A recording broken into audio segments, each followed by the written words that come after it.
I have paid off $35,000 in student loan debt in 2.5 years. I graduated from college in 2011 and I moved back in with my parents, like most college graduates do. And I was making $10 an hour working at my first job at an advertising agency, and it was then that I received a notification in the mail from the Department of Education saying that I owed $230 monthly minimum payments for the next 10 years. And I came to the realization that I wasn't going to be able to do all the things that I wanted to do. I wanted to travel, I wanted to upgrade my ride, I wanted to live downtown in a high-rise apartment, and there was no way at $10 an hour in $230 monthly minimum payments that I would be able to do that. So it was then that I decided I needed to get out of debt and do it fast.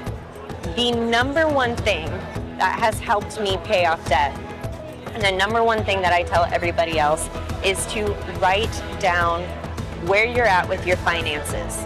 So you do this typically through a budget, but it can be just as simple as taking out a sheet of paper, writing down how much income you're bringing in each month and what your expenses are. Once you write it down, you take back ownership and control of your finances so that you can create a plan to get out of debt quickly. So whether or not you use a money saving app, a budget spreadsheet, or just a sheet of paper, writing it down is the very first thing and the number one tool that's helped me become debt-free. It's interesting because back in my early 20s, I was very shy about finances and money. And I think I was under the assumption that talking about money was really taboo. And in all reality, the more that we share, the more that we can actually lift each other up. I had a lot of friends and family come to me after I became debt-free asking for help and really encouraging me to share my story on a public platform. So it was then that I decided to build Debt Free Millennials, build a YouTube channel, and start sharing these tips and really creating a community of millennials who want the same thing, just to feel good about money again.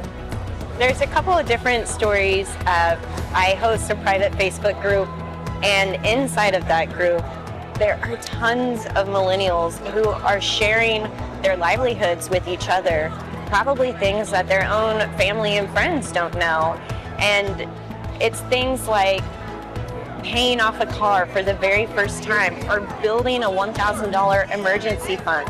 Sometimes it's those little wins and those little things and habits that keep people accountable, and I find that so encouraging and so motivating. I've had people from all over the US come to me and say, I'm so glad you're sharing your story and that there are other people that are sharing their wins with money because it's helped me become better with my finances. I never learned about personal finance in high school, let alone college, and I think once you start taking on those first part-time jobs, it's important to do community outreach as part of the personal finance community. It is so important that we reach back out to students like myself. I was there and tell them, hey, this is exactly how we're going to put together a budget. And these are the things that you can break down your finances and your income and say, this is how I'm going to spend and save and invest. And I think we have a responsibility to reach out to the next generation and talk about our mistakes so that they can learn from them early on and be in a better place financially than I was when I graduated.